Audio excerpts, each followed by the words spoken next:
Can we give it a try again, please, Brian? Sure. Can you hear me now? Yes, perfectly. Yes, excellent. Okay, good. I tried to crack a joke about that I was happy to do it in Spanish. Well, knowing, you know... I'll give up on that. Okay, yes, probably for the best. And this is a group of students who are, you know, very knowledgeable in English, so maybe it's for the best, okay?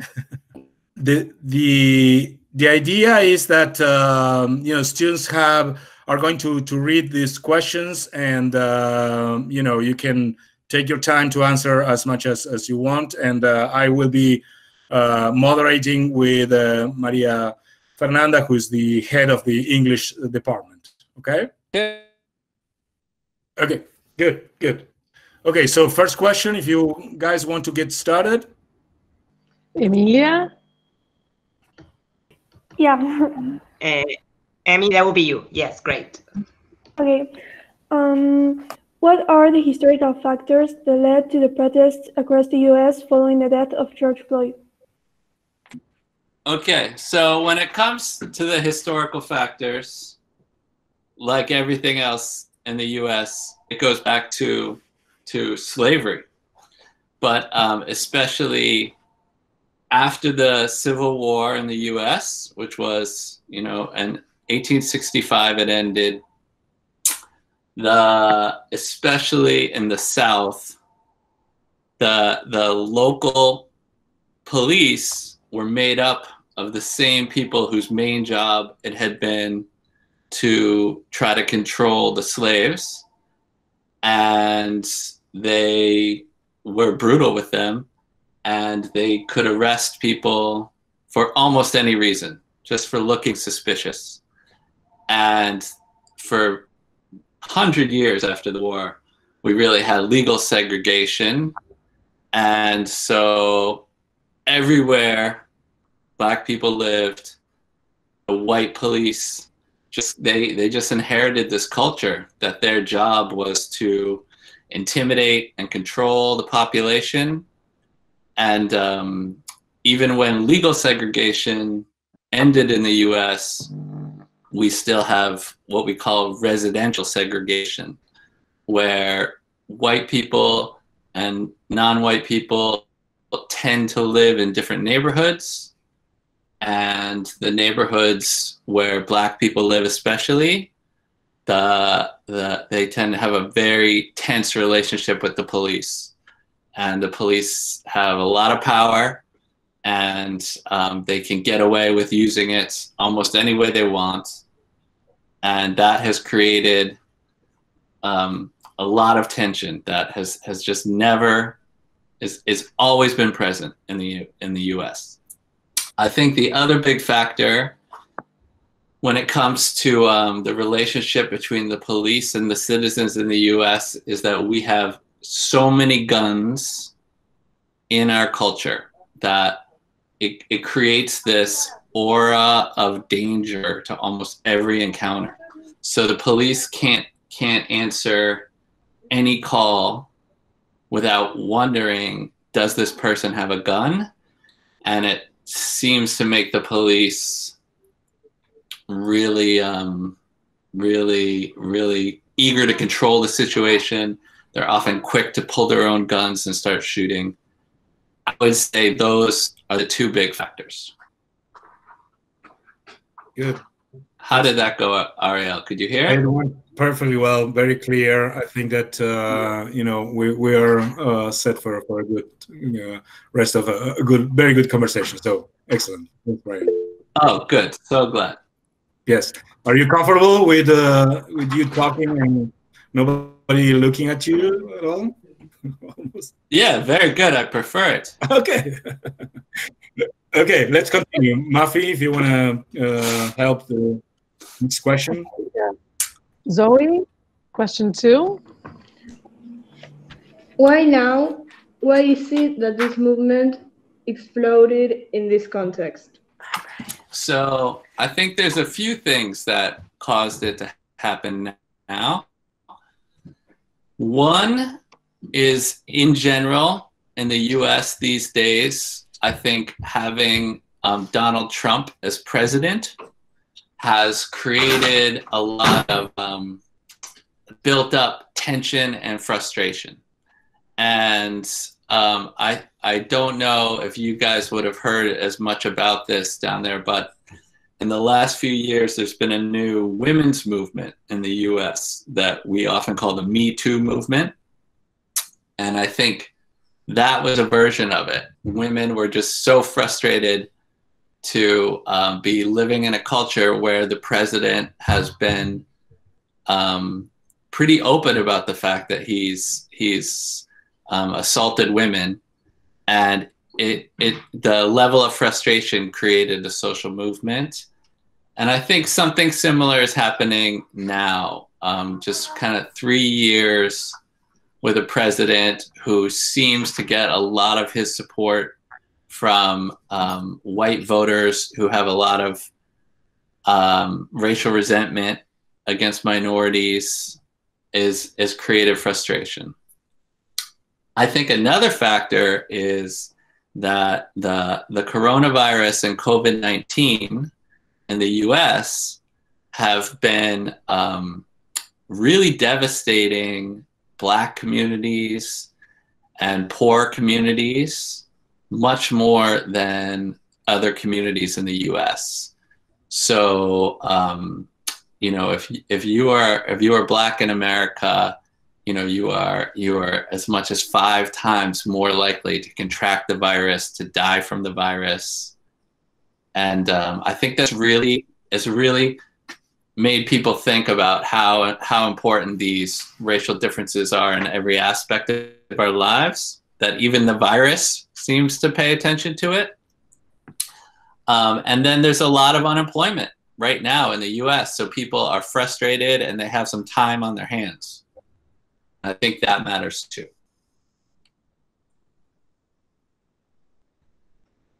Great.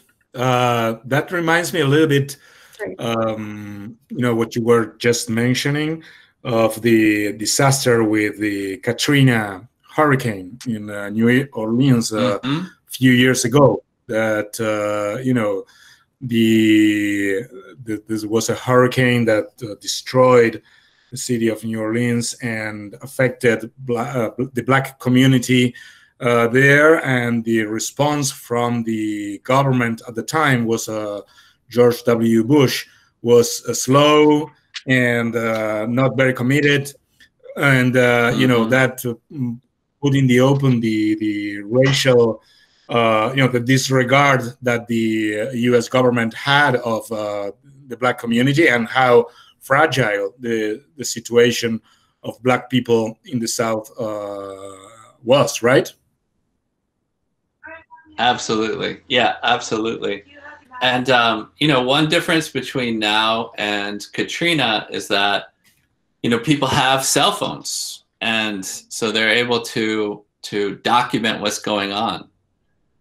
Yes. And so we were just hearing about it on the news, and the news had a tendency to make, you know, the news during Hurricane Katrina often sensationalized what was happening, where Black people were sheltering from the storm as if it was, you know, it was crime-ridden, terrible time. Whereas now, you know, there's much more video of what's actually going on, and it seems that very often it's the police that are instigating violence, creating dangerous situations right now. Yeah. And so I think the cell phones really have made a difference. Interesting. Thanks. Mafi? Yep. Okay. Gina, you have a question that's related to this that we're discussing? Yes. How will an event like this impact the US and world history, facing an unprecedented situation under unprecedented circumstances, pandemic? Will this be a turning point in Black people's fight against racism? So I thought about this one. I'm sad to say I think probably not. And I think fundamentally in the US, the we have this residential segregation where Black people and white people tend to live in different neighborhoods and in different towns. And we have this incredible disparity in terms of wealth, where there's just Black citizens have much less wealth. Because of that, the neighborhoods they live in, the schools tend to have fewer resources because our schools are all locally funded. And I think that is not going away quickly, and that is going to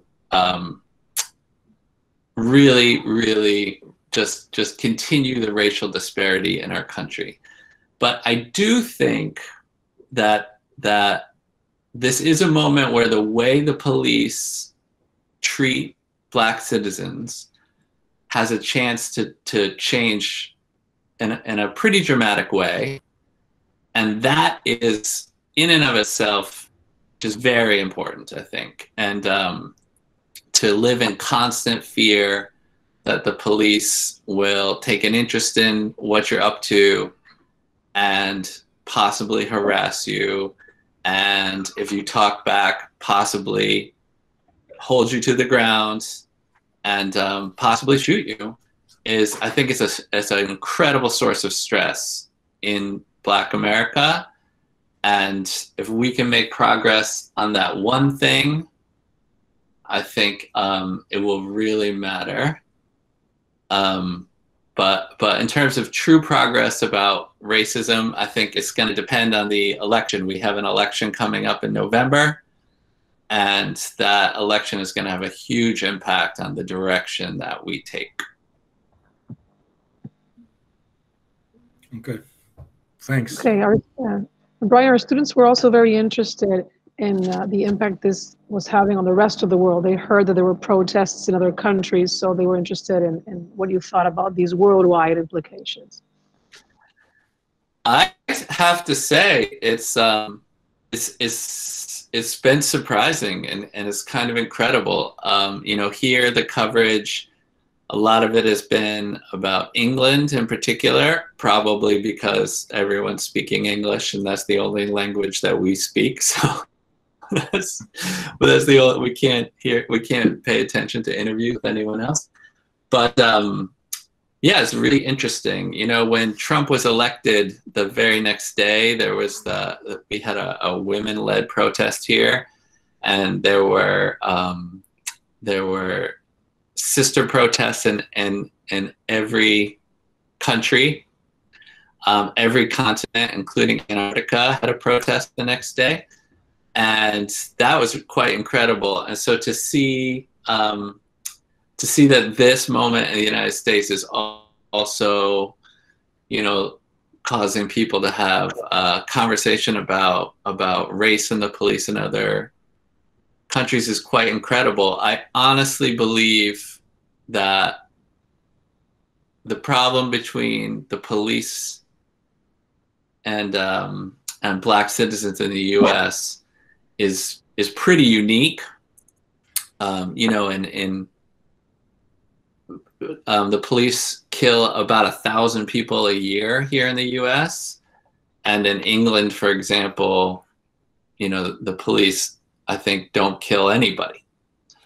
I think in Iceland, the police have killed one person in something like 70 years. So it's so I think the problems are very different depending on the country, but I think it's yeah, to me it was surprising and kind of amazing to see that. Okay, Milagros, you're on next. Yeah. So how long do you expect these protests last? What do you think the protesters have achieved or may achieve? So you know, the protests are actually already starting to fade out. And I think that's in part because they have accomplished a good deal. They've really changed the conversation about policing in Minneapolis, which is the city where this all started, the city council has voted to essentially disband the police department and rebuild it in a completely new way. In New York, they've changed the rules about how police can deal with citizens physically. And, you know, so I think they are fading, but I think that you will see these protests flare up often locally when there's a new incident with the police. There was a man, I think in, where was he? There's a man shot by the cops 2 days ago, shot by the police 2 days ago at a Wendy's restaurant because he fell asleep in his car, and that led to this crazy thing. And so there were protests there the next day, and those protests have lasted for days. So I think we'll see a lot of sort of local protests, and we'll see some organized marches. There's a holiday happening in the US on Friday called Juneteenth, which celebrates the end of slavery, and there'll be some big marches around that. But I think the protests, as we saw them on the TV and on the news, I think those are for the most part, over for now.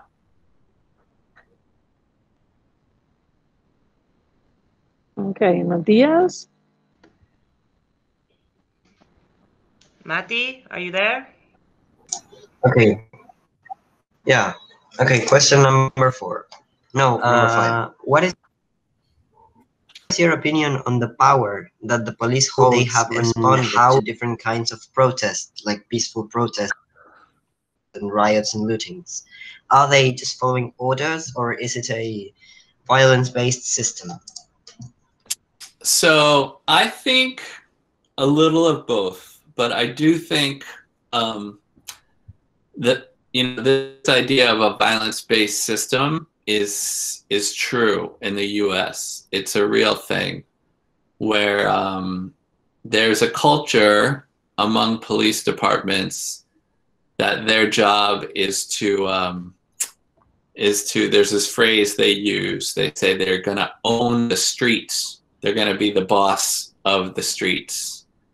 And they have, you know, you see the police when protesters, you know, unarmed protesters wearing t-shirts and face masks, the police show up and they're wearing this incredible equipment. They have these powerful weapons, and it's just the culture. It seems like they're ready to dominate people.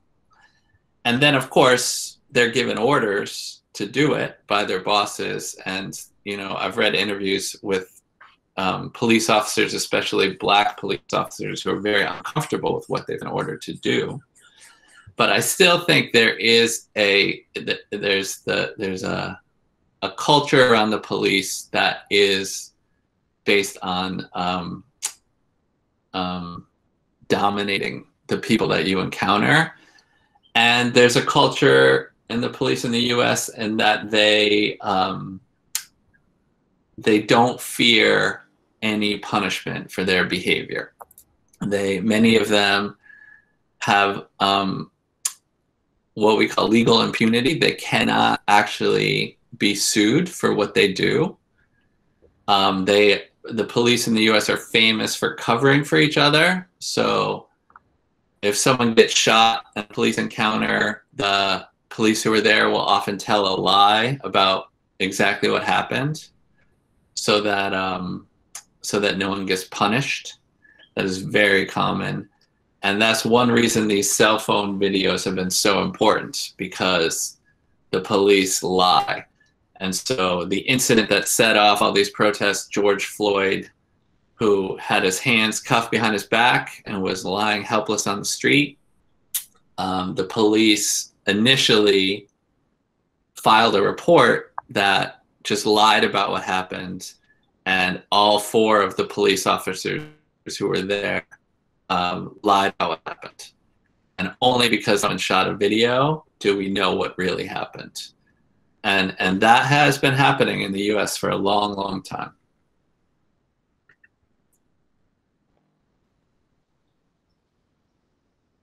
Okay. Zoe? Yeah. It has been said that many of the riots have been instigated by outsiders. Is there any evidence of this? If so, who could be behind this? So there was a lot of talk about this in the first days of the protests, because mostly what we had was protests, and the vast majority of people who went to the streets simply were protesting. And then occasionally, spinning off from those protests, there were people who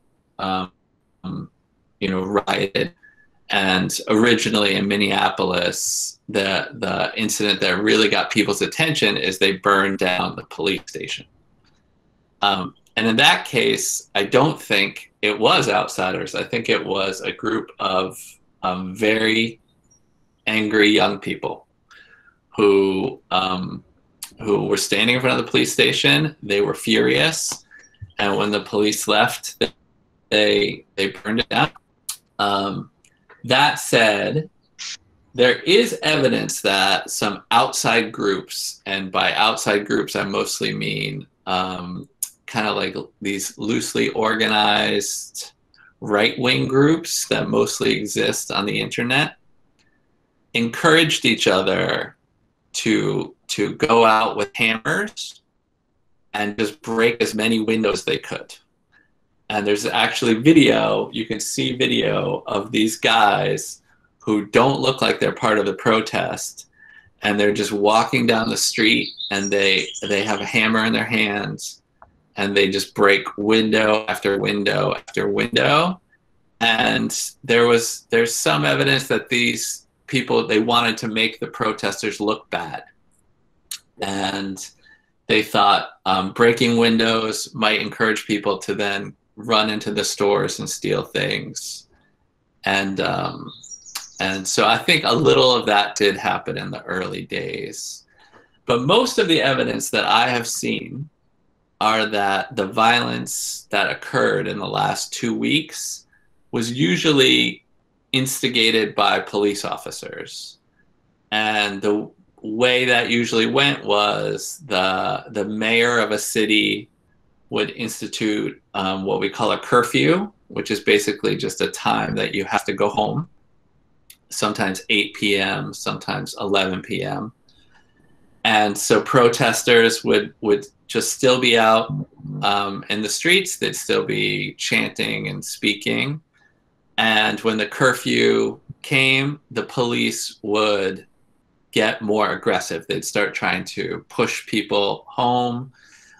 They would arrest people, and people would fight back in some occasions. And that seems to have been the source of most of the violent clashes, I think.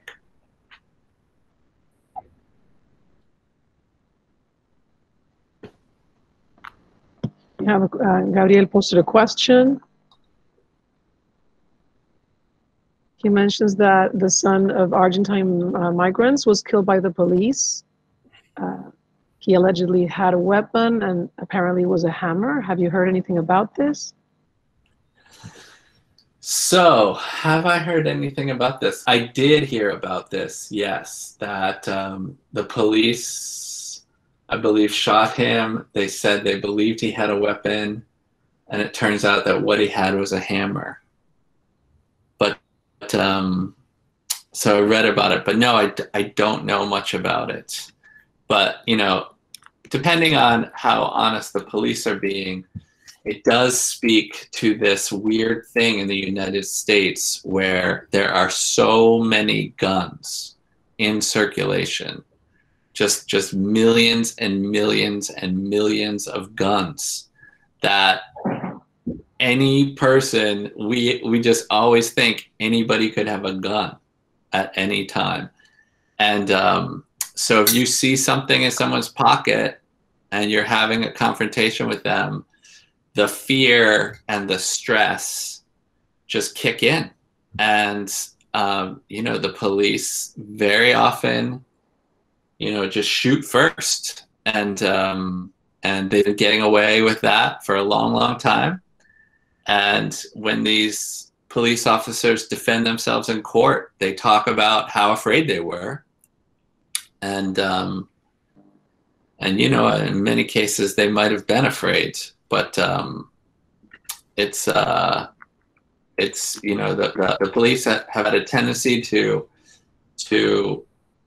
you know, to shoot their guns if they think there's any danger, and they've been able to get away with that in the U.S. for a long time, and it seems as if we might take some real steps to try to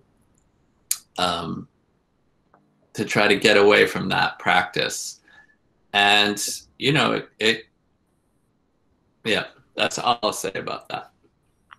Brian, yeah, you are mentioning that there is the possibility of some kind of reform of the police. One question in regards to the judicial system, because the you know, the level of incarceration of Black people and Latinos in the U.S. is the figures are crazy. I don't have them with me. I don't know if you remember any of those, but you know, there's way more possibility of a Black person or Latino citizen to go to jail rather than somebody of white origins. Do you? Yeah. What can you say about that? It's absolutely true. You know, a statistic that I saw very recently was that for Black men in the United States, 1 in 5 has spent time in jail or prison in the U.S. And a lot of that has to do with police arresting Black citizens for things that almost all citizens do. And the biggest example is buying and selling drugs, because drug use is very common in the U.S., as it is in many places, I think. And the police are very selective in where and how they enforce the drug laws. And but also, you know, many other, you know, just kind of petty crimes are enforced differently in different neighborhoods. And so, and in the US, if you've gone to prison, it is much harder to get a job afterwards. In a lot of states, you're never allowed to vote again for the rest of your life. You lose a lot of the privileges of citizenship if you've gone to jail. And so it really affects people's lives. And you know, there is definitely a movement to arrest fewer people for things like marijuana, to sentence fewer people to jail for minor crimes, but it is changing very slowly. But I do believe it's changing. Okay, thanks. Okay, well, Gina's next question about law enforcement is related to this. Maybe we could, Gina, you want to read it anyway, and maybe we can link it to what we've been discussing? Yeah, maybe we can just mention it at least. What are consequences of living in a society where the institution that swore to protect and serve, police or law enforcement, is the same one that's harming its own citizens? So, you know, the way I would think about this, so for I'm sitting here in a nice little house next to an ocean cove, and with my girlfriend. I'm a professor. She also works at a university. There are no consequences for us. It does not have any effect on our lives in many ways.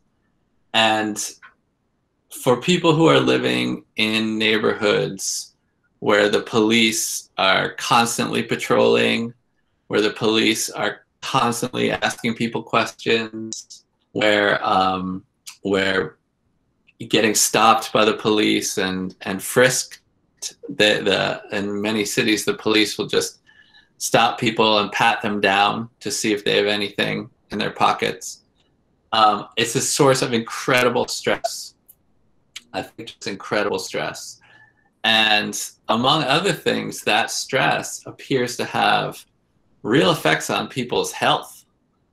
And the life expectancy for Black citizens in the US is much lower than the life expectancy for white citizens. And a lot of that, doctors believe, has to do with just the effects of living with stress every day.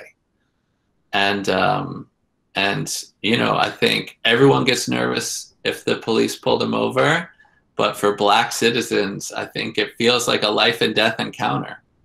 And I think it's incredibly tiring and debilitating. I don't know if that's a word you guys have been learning, but and in these protests, a lot of people, you know, have gotten to the microphone and said very moving things. And one theme you hear over and over again from Black citizens is that they are exhausted. They are exhausted from the stress of living in communities with this kind of relationship to the police.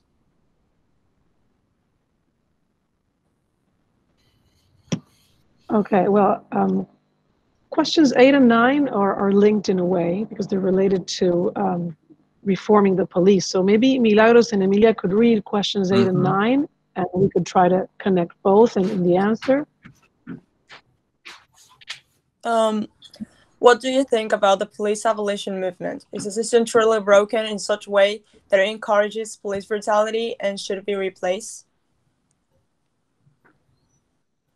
And Emilia, yours? Oh yeah, good. Yeah, sure. How do people who want to defund and reform the police suggest it should be done? What proposals have been made regarding possible changes in requirement, policy, and training? Right. So it's interesting. So these proposals, you know, one thing that happens in American cities is that the budget that goes to the police is really, really huge. Often the amount of money that we spend hiring police officers, getting equipment for police officers, paying for the retirement of police officers, because police officers can retire very early and they often have very generous retirement. It's a massive amount of the budget. And so one of the ideas of the police abolition movement, the slogan that we hear a lot here is called defund the police, is not that you actually would have no police at all, but that you would spend a lot of that money in a very different way. So instead of hiring another police officer, you would hire a crisis counselor, or you would hire a social worker, or you would hire someone who's very good at making sure people have enough to eat and you know, help in schooling. And there's a lot of evidence that those things also reduce crime. They reduce the number of people who are arrested and go to prison, and they can do it much more efficiently. And so the classic example is, you know, there's a dispute. A neighbor hears a dispute happening. Instead of calling the police, you just call. You know, the city has like a crisis response worker who's good at de-escalating conflict. And so instead of the cops coming in and slapping the cuffs on people, you know, someone comes in, they're wearing a T-shirt with the city's name on it, and they just, you know, try to calm everyone down and figure things out. And so a big part of the idea of defund the police is just to spend the money elsewhere, which would mean hiring fewer police and spending less money on equipment. And I do think we're going to see some experiments with that in some cities, but I don't expect a lot of change. And where I actually expect more change to happen is you know, at the moment, the police can get away with bad behavior and face almost no consequences. So in many states, you can't even look up and find out if a police officer has had complaints against them before, if a police officer has violated people's rights before. You literally aren't allowed to know in a lot of states. And police officers can't be sued by citizens for the way they treat their citizens. I expect those things where police basically right now can act with impunity. They can act however they want and not face many consequences. I think that is going to change more quickly than efforts to really change the responsibilities of the police and make police departments much smaller. And one reason for that, and I hate to keep repeating it, but is that everybody in America assumes that the other person might have a gun at any moment. And so if there's a conflict going on, you know, it's people are afraid to get involved because they're like, I don't want to get in the middle of this because I don't want to get shot. So I'm just going to call the cops, and they have guns and they can come deal with this. And I think, you know, as long as the United States is the most heavily armed country in the world, it's gonna make things. It makes everything more tense, and I think that tension is definitely contributing to some of these problems. Okay, Thomas has a question about media coverage. Yeah. What do you think will happen when the media eventually moves on to something else, a different story? Will the movement be affected by this lack of coverage or attention?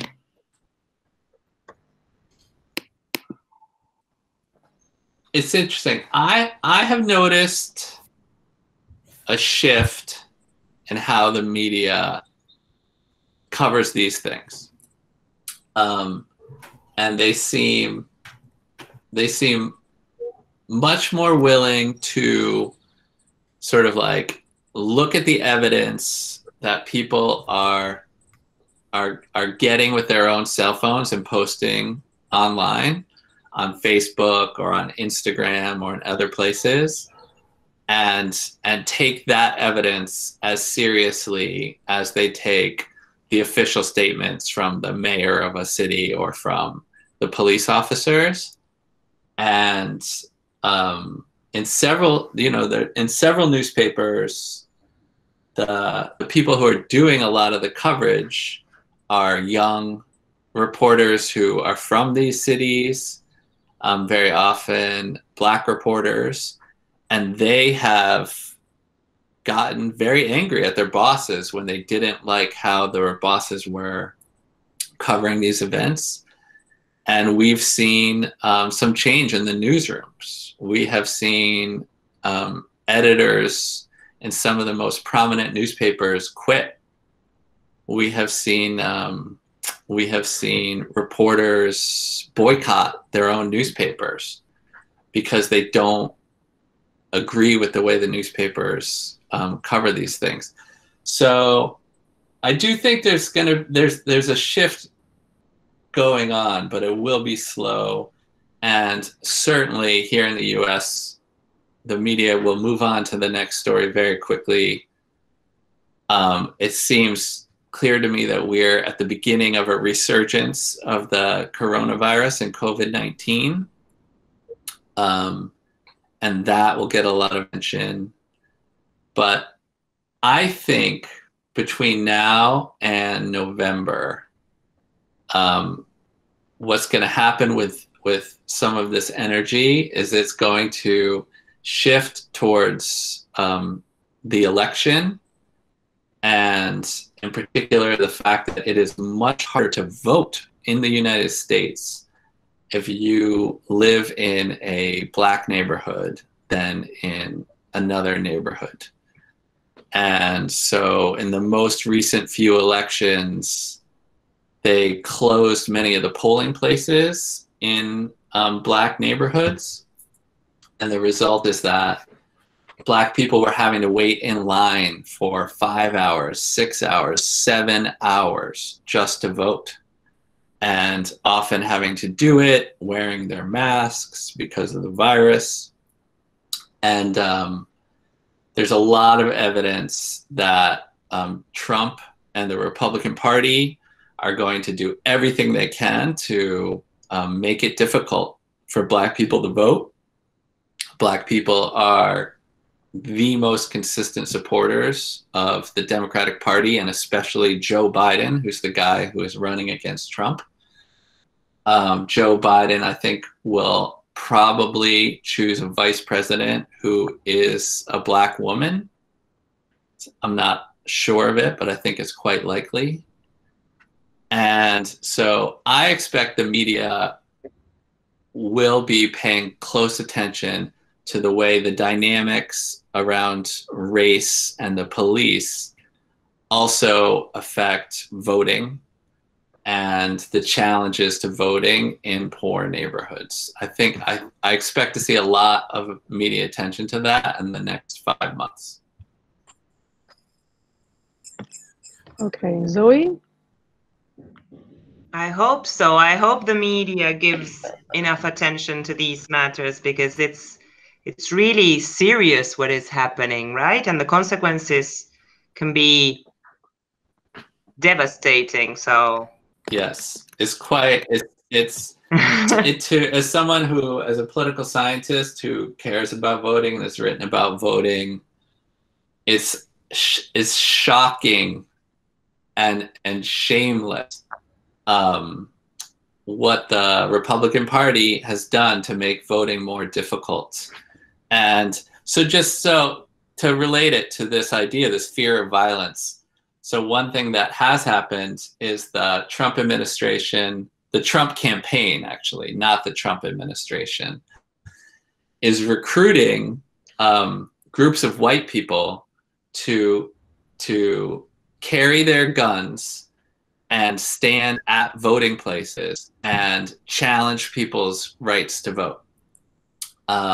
So recently, the Supreme Court made this legal, that you can go to a polling place and you can challenge someone's right to vote.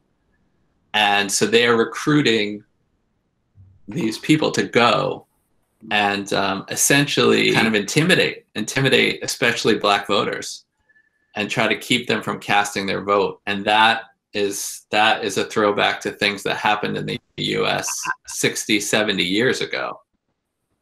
I find it very hard to believe or to understand how something like that can be legal, actually. Yeah, well, it's the remarkable, there's a law against it called the Voting Rights Act. The Voting Rights Act was renewed recently by the US Congress. It passed in the Senate, where we have 100 senators. It passed 98 to 1, and one person didn't vote. And nonetheless, it was the Supreme Court of the United States that threw out the law. And so now that they've done that, especially in the South, it means that politicians can do a lot of things to make it harder to vote. And it is shocking. It's really shocking in this day and age that is happening. And it's a scandal. It's a scandal. So it is. Well, let's go to our next question. Okay, yeah. Zoe? Yeah. How effective do you think the protests have been in giving the Black Lives Matter movement worldwide visibility? Do most people in the US think that this is the best way to promote change and stop inequality? So I'll give you the short answer on this one. I think they've been incredibly effective. I'm very often amazed by how much people can accomplish just by being willing to go out in public and demonstrate what they care about. And you know, it's, if you can go online and just see video after video of people just speaking what's on their mind in front of a crowd in ways that are moving, in ways that are persuasive, and it's incredible. It's incredible what can be accomplished in that way. And so yeah, so I think, you know, I mean, the US is very slow to change, but sparking a change in and of itself, I think is really impressive. And so I think they've really given these issues visibility in an incredibly effective way. Okay, well, you've discussed media coverage before, but Gina has a question about things like blocking, shadow banning, or bias in the media. Yes, the question says, actually, could you comment on the media coverage of these events, but specifically biased opinions, fake news, shadow banning, blocking, or counter movements such as Blue Lives Matter, white supremacy, etc. Mm-hmm. Hey, can you tell me what shadow banning is? By that, I mean when creators in platforms such as TikTok, maybe, that's only an example, start posting a lot about Black Lives Matter and just spreading awareness. And the app, what does is they stop them from spreading in the For You pages, like for people to see. Yeah, they basically shadow ban them. They prevent them from appearing in people's feed. Yeah, I get it.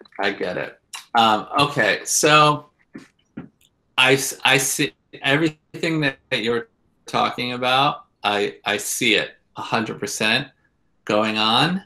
A lot of fake news about what is going on in the protests and the reasons for the violent clashes with the police.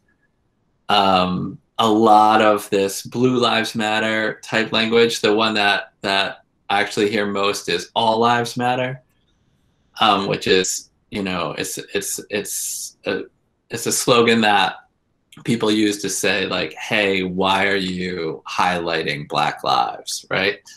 And you see it. I see it from people I know on Facebook posting things like this. That being said, I would say overall, I'll give you an example. So in the NFL, the National Football League, which is our version of football, is actually this really stupid game. Not like football in Argentina. I went to see River Plate play when I was there. It was fantastic. But it was the National Football League here was this incredibly conservative institution, and they had banned any expressions of political support for Black Lives Matter. And you know, it's run by these very wealthy conservative white guys, and several coaches in the National Football League who were critical of Black Lives Matter in the last 2 weeks have had to apologize, because the players on their team were like, look, I'm not going to play for this guy. Like, I just won't show up. And it feels like there's been a real shift. So one of the most famous athletes, a white athlete, was critical of Black Lives Matter, and his teammates, you know, posted videos talking about how they were hurt and disgusted by what he said. And he completely changed his tune in just a few days. And he's posted some, you know, pretty heartfelt sounding apologies about it. A college coach had to apologize for wearing a t-shirt that said "All Lives Matter" recently. And it seems like there is a shift where it's becoming slightly less acceptable to post things and say things that are designed to undermine this movement.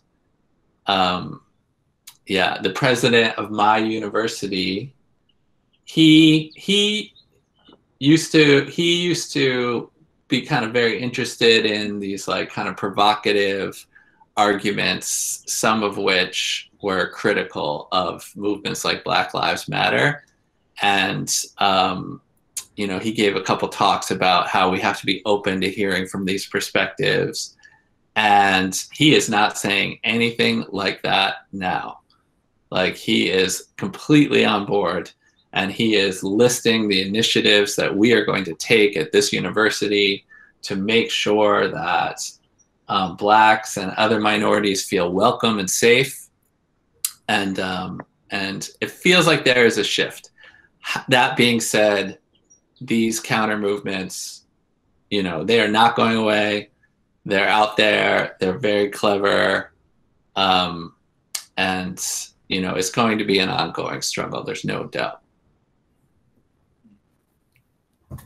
Okay, Emilia? Yeah. Many big brands have made statements officially supporting the Black Lives Matter movement and donating to related charities.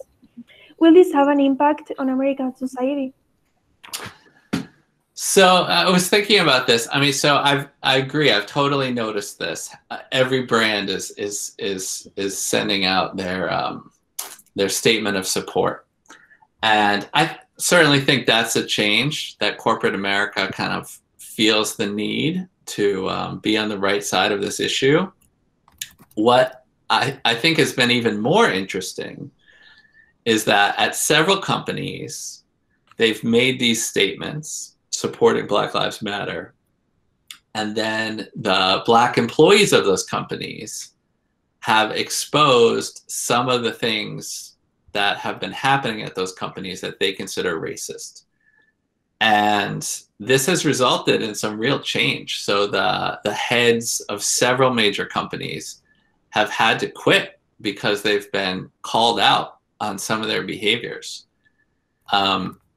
And that's happened in the media, that's happened in fashion, that's happened, the stars of some reality shows have been fired. And it seems like there is, you know, the one thing is the sort of like, okay, let's just make the official statement. And the other thing is, hey, we're going to be held responsible for how we actually treat the people who work here, and who we promote and who we discourage, and that type of thing. And that to me seems very new, and that has been very interesting to see.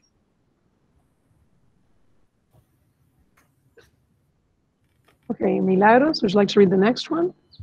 Yeah. Considering that the protests have led to the removal of many statues honoring racist figures, do you think that people have become more conscious of what figures such as Robert E. Lee, that figures such as Robert E. Lee are controversial, or did most people already believe this and find an opportunity to make a statement as a protest spark? In addition, do you believe that these events may lead to changes in the way these figures are portrayed in U.S. history classes? Sure. So, yeah, it's quite interesting. I used to live in the South. I went to college in the South, and I used to walk by this statue every single day. And it was a statue of a soldier who had fought for the Confederacy in the U.S. Civil War. So a soldier who had fought on behalf of slavery and the slave owners. And I never gave it a second thought. And people like Robert E. Lee, you know, have been given a lot of reverence in this country, and the way we talk about history, and you know, people talk about him as a noble soldier, and people talk about the bravery of the Southerners in the war. And yeah, I mean, this shift has been happening in the last 5 years, but it has, you are exactly right, that it has intensified very quickly, and people are just taking it into their own hands. So that statue that I used to walk by every day got torn down just the other day, and it got torn down by a group of students who were annoyed, and it's in the basement now, like lying on its side. And it's quite interesting. It's quite interesting. If you are, especially in the southern U.S., everywhere you go, there are these reminders that, you know, white culture is dominating, and we still honor, you know, the white people who built this culture. And I think, yeah, it's symbolic, but I think it's an important form of symbolism. And, you know, one of the most famous moments of the Trump presidency was an incident where it was a group of right-wingers who went to honor and defend a statue of Robert E. Lee, and they chanted some Nazi slogans. They said a lot of racist things, and Trump defended them as people who love the country, and that was often considered a low point. And you know, at this moment, you don't see a lot of those people out. They are not standing around defending those statues. The people standing around the statues are the people who want to see those statues come down, and that seems like a real shift. And yeah, there is a sense that you know, things are at a turning point. I think that activity around these statues is one indication. Okay, and the last question, Alan, could you read the last question, because it's related to the last part of 14, actually. It's also related to history. Hello, Brian. What can you tell us about the way that Black history is taught in American schools? Is there a nationwide curriculum, or does it vary depending on the state or region? So, great question. This is, I noticed the other question also asked about how we teach history. So, it is, there is not a nationwide curriculum. There is, every school has its curriculum decided by the state or by the local school district. Very often it's the state. And that does have a huge impact over how we teach history. And so there was actually a very, very interesting feature in the New York Times, a newspaper here that I read obsessively, where they showed that they took a textbook, a history textbook, that this corporation produces every year and sells a ton of copies of this book. But the corporation sends the book to the states, and then the states write back and tell the corporation what edits they would like to see. And so they showed the difference between the way the textbook looks in New York versus the way the textbook looks in Texas. And this is an American history textbook. And it is pretty remarkable. In Texas, they eliminate tons of material that is critical of things like the police, that is critical of the South before and after the Civil War. There was a whole section of the book that was about the treatment of Native Americans in the Southwest. And the state of Texas didn't like that. So the state of Texas was like, get rid of this. And what's really amazing is that in many places, there's just blank space. So if you're a school kid in Texas and you're reading the history book, there's just pages of the book that are half blank. And there are like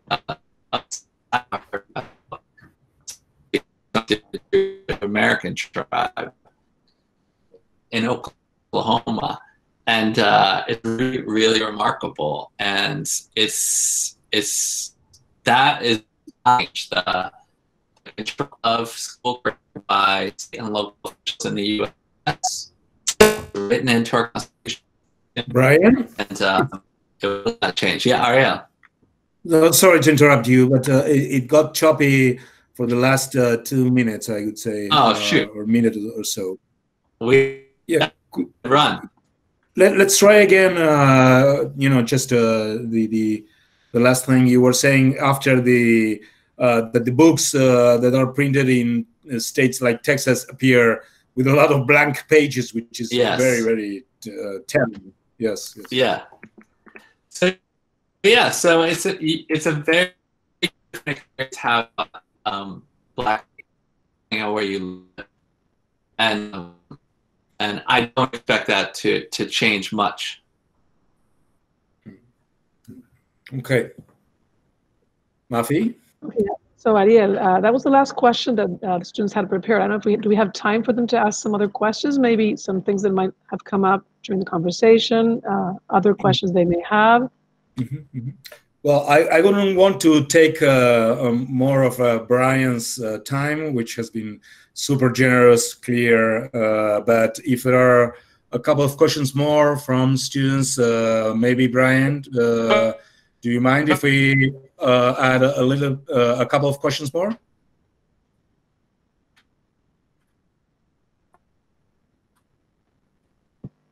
Hello?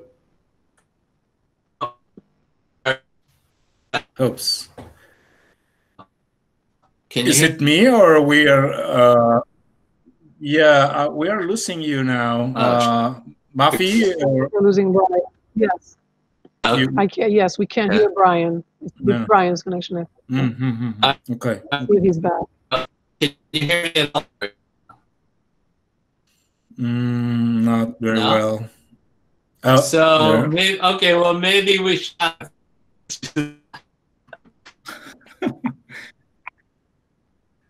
Yeah, there's a bad connection again. Well. Yeah. That's bad. Maybe what we could do, we could share this material with some of the other groups, and then if our students come up with more questions, we could make a list of those questions and send them to Brian. Yes, we can continue the conversation, later on in a different format. I would say that this was an extremely informative conversation, super nice, very clear, I think, in the way you, Brian, express yourself, and the questions that you guys prepare are very, very deep. Brian was right. They asked for him to really get deep into very important, very relevant topics that we are that the war is going on these days, and obviously that the things that are happening in the States have global impact.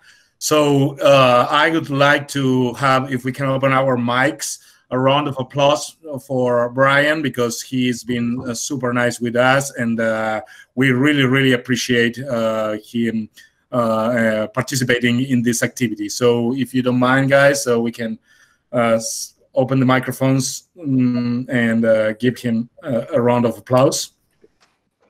I don't know if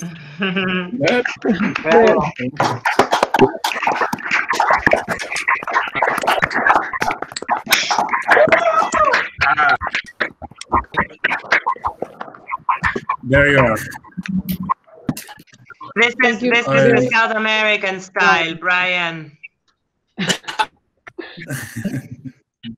Thank you so much for being here. It's been very interesting. Guys. And I'm sure there'll be lots of questions, and It'll be very useful to discuss in our classes later on.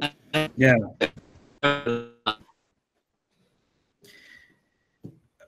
Okay, and you know, we hope that when regular air travel, becomes regular, that we might have Brian in Argentina again. He comes regularly to visit my family, and he's a very, very close friend. And I hope that soon we can have him in our school to continue this conversation. Thanks so much, Brian. Okay, it would be great to have Brian at school. Definitely, that would be great. And hopefully you will have another president by then, Brian. We are really rooting on that. No, we all do. Yes. Okay. Thank you very much, guys. Thanks. All right. Thank you. Thank you for coming. Thank you. Bye-bye. Thanks, everyone. Thank you very much. Bye. See you on Friday. Thanks a lot for coming.